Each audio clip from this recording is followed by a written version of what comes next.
ګرانو دوستانو سلامونه. نن تاسو ته د بغدادي پیر د ناول یوه برخه وړاندې کوو. دغه په زړه پورې او تاریخي ناول ښاغلي نصیر احمد احمدي لیکلی.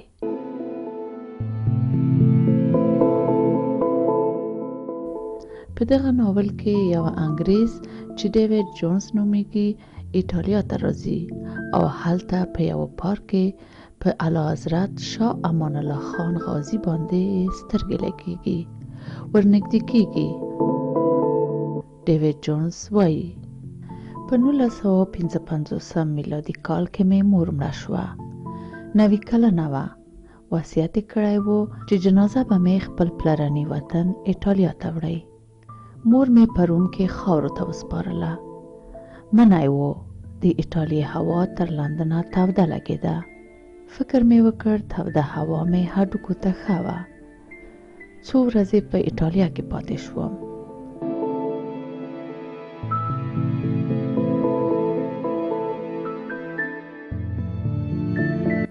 یوه ورځ مې امان الله خان په ذهن کې راوګرځېد. پوهېدم چې په روم کې اوسي، خو دقیق آدرس یې نه و رامعلوم. د افغانستان سفارت ته ورغلم. بانې یې کولې. نه پوهېدم چې ولې له پخواني پاچا سره زما لیدل نه خوښېدل. په سخته مې قانع کړل. آدرس یې راته ولیکه. کاغذ ته مې وکتل. پخواني پاچا د ښار په تر ټولو غریبه برخه کې اوسېده.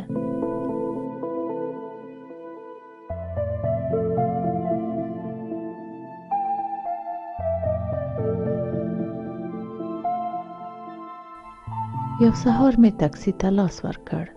20 دقیقې وروسته د یو پارک پر غاړه کښته شوم.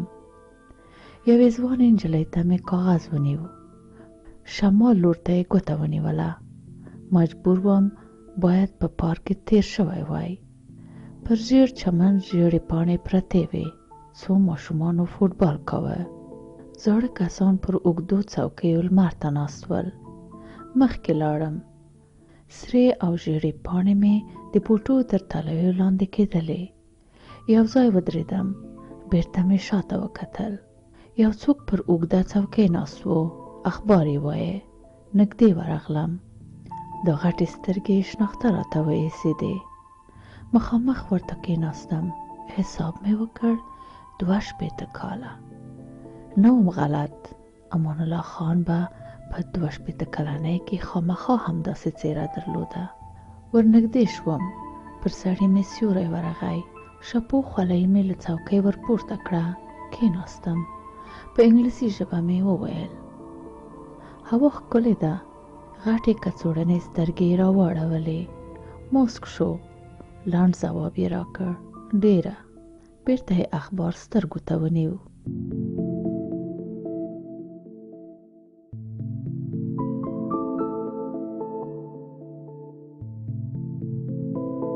ور ومې کتل. د زاړه خو پاک بالاپوش ګروې یعنې تڼۍ یې تر غاړې پورې تړلې وې. له لرې د مخ ګونځې دومره ژورې نه ښکارېدې. ټپ شو. توپ پر اخبار او بیا د سړي پر اوږه ولګېد. یو ماشوم راغی. بښنه یې وغوښته. سړي ټوپ را واخیست. د ماشوم پر سر یې لاس تېر کړ. توپ یې ورته ونیو. ماشوم مسک شو. مننه یې وکړه. سړي بیرته اخبار ته وکتل. په انګلیسي مې وویل په ماشومتوب کې د کومه لوبه خوښېدله؟ سړي راته وکتل. ویې خندل. د آس سورلۍ. بیرته یې سر وځړېد.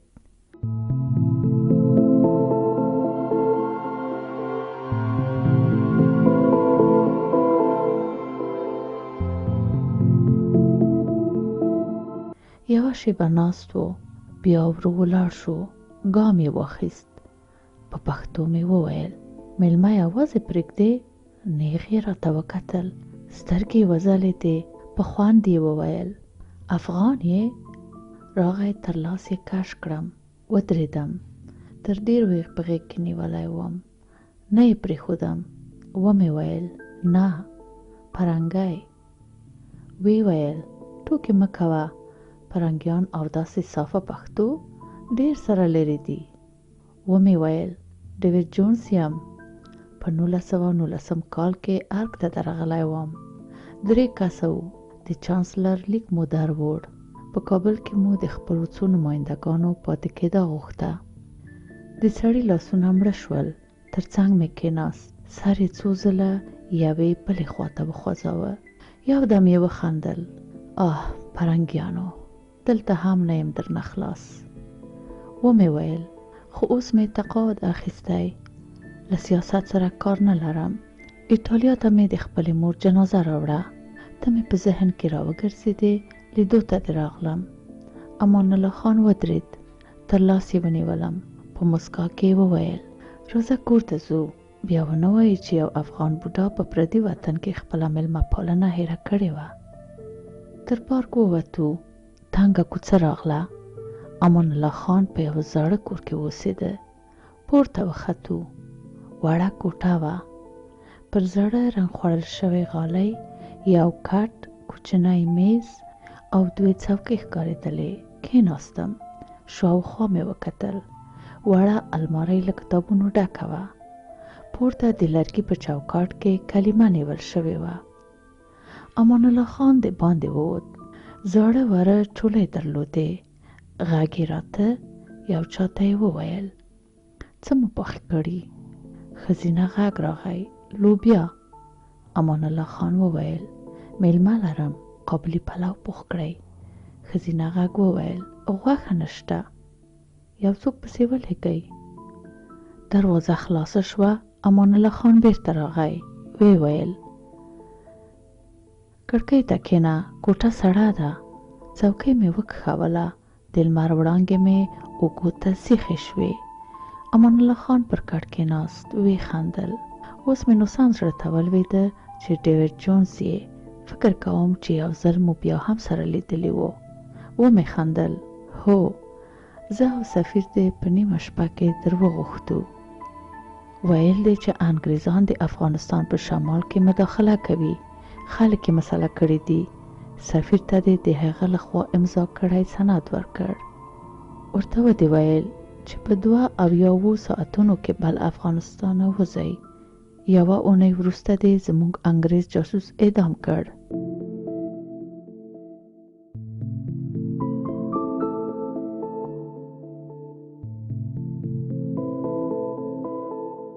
امان الله خان سړه ساه وایسته. ای پرنګیانو، حق مو وطن مو را غرق کړ. ومې خندل. ته هم ګرم وې، ډېر تیز تلې. راته یې وکتل. څه یې ونه ویل. د کوټې دروازه وټکېده. امان الله خان ولاړ شو.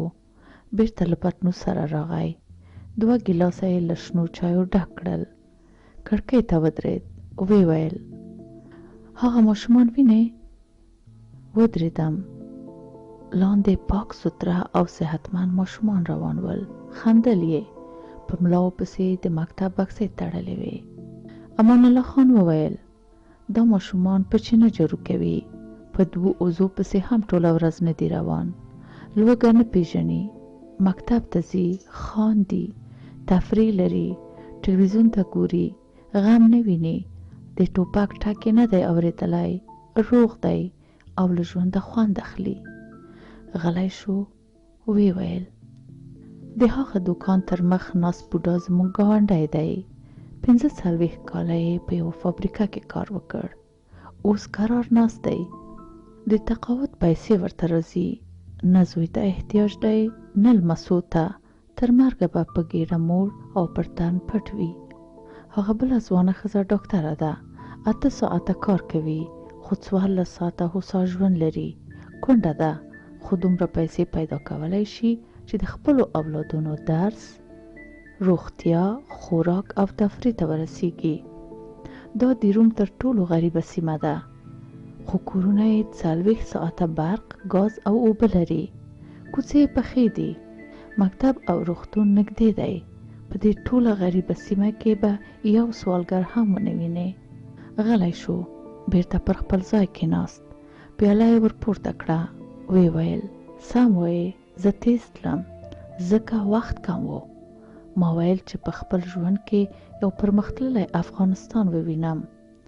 داسې وطن چې اوسیدونکي د دې خلکو په څیر آرامه ژوند ولري، لوږه ونه پیژني، تعلیم وکړي، د ځان او نورو په حقوقو پوه شي، ښه او بد ور معلوم وي، په کورونو کې د مورچو د جوړولو پر ځای د کتابونو ځای جوړ کړي، نور یې په یوه او بل نوم غلط نه کړي.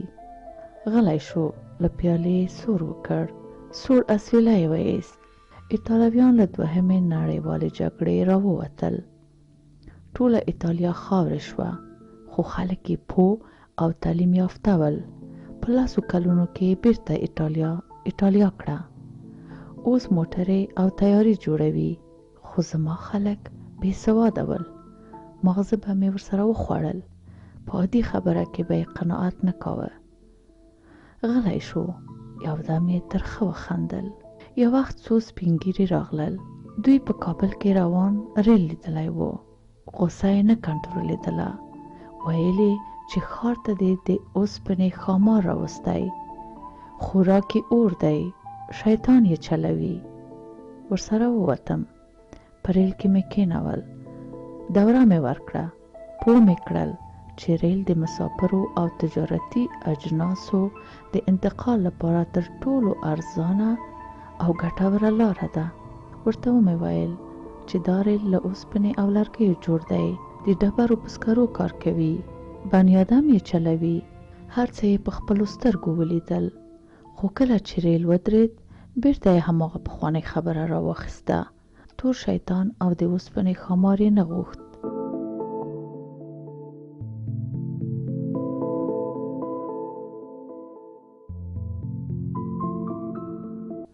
راډیو یې نه منله.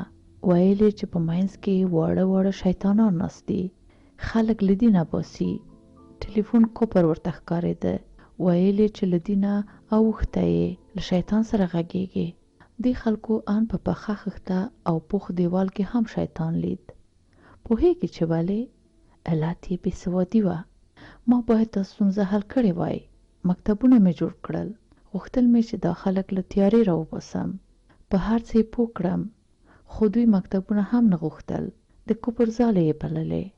ومې ویل نو فکر نه کوې چې په داسې یوه ساده او بې سواده ټولنه کې ترکیې ته د نجونو لېږل ښه نه و؟ امان الله خان پیاله ور ډکه کړه، سړه ساه یې وایسته. په ټول وطن کې ښځینه ډاکټره نه وه. ښځې به په ډېرو عادي ناروغیو مړې کېدلې. فکر مې وکړ په ټولو اسلامي هیوادونو کې ترکیه ښه راته وایسېده، تر عربو مخکې وه. ما باید په خپل وطن کې ښځینه ډاکټرانې درلودای. سلامت پوهنتون، استادان، لابراتوارونه او کتابخانې خو مې غریب افغانستان ته نشوه راوړلی. چاره نه وه.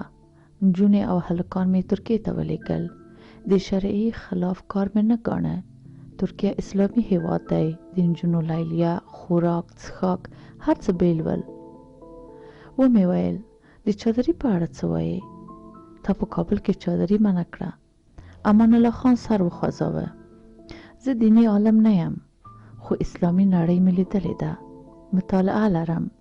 ما په اسلامي هیواد کې هم دا ډول شنې رنګه چادریانې ونه لیدلې. زموږ د خلکو لوی مشکل دا دی چې دین او رواجونه یې سره ګډ کړي دي. زه به د بند، فابریکې، برق، سړک، پل، پلچک، مکتب او پوهنتون د جوړېدو په باره کې ورته غږېدلم. ګټې به مې ورته بیانولې. د دې شیانو په جوړولو کې به مې د خلکو همکاري غوښته، خو دوی به په هر څه کې ښځې راګډولې. پوخ سړک او په موټر کې هو ساعت تګ ته یې پام نه و. ویل به یې چې نه، بیا به له روان موټر زموږ کورونه او د کورونو په منځ کې زموږ ښځې ښکارېږي. د مکتب او پوهنتون په ګټو مې خوله ستړې شوه، خو په آخر کې به یې راته وویل چې نجونې موږ کفر او فحشې ته مه باسه. د روغتون فایدې به مې ور یادې کړې. ویل به یې چې ته عیاشي غواړې، تورسرې به مو څنګه له کوره د باندې وځي. خوارځواکه ماشومان او ښځو ته مې د تقوی دواوې ور ولېږلې، خو خلکو اور ور واچاوه. ویل یې چې پاچا د اسلامي امت د ډېرېدو مخالف دی. دا دوا زموږ ښځې راوچوي، اولادونه نشي پیدا کولی. ما به د وطن د پرمختګ خبرې ورته کولې، خو دوی به خامخا پل، پلچک، دیوال او پخلښتي د ښځو له نوم سره تړه. وې په دې کې خو زموږ ښځې راځي، خلک به یې مخ وویني، بې بندو باره به شي. دوی هر څه ته بدبینه ول. هر پرمختګ یې خامخا د ښځو د مخونو له لوڅوالي او عیاشۍ سره تړه. امان الله خان اوږدې خبرې وکړې، سترګې یې لمدې وې.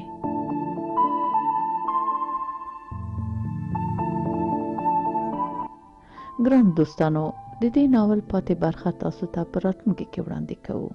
الله مو مل شه.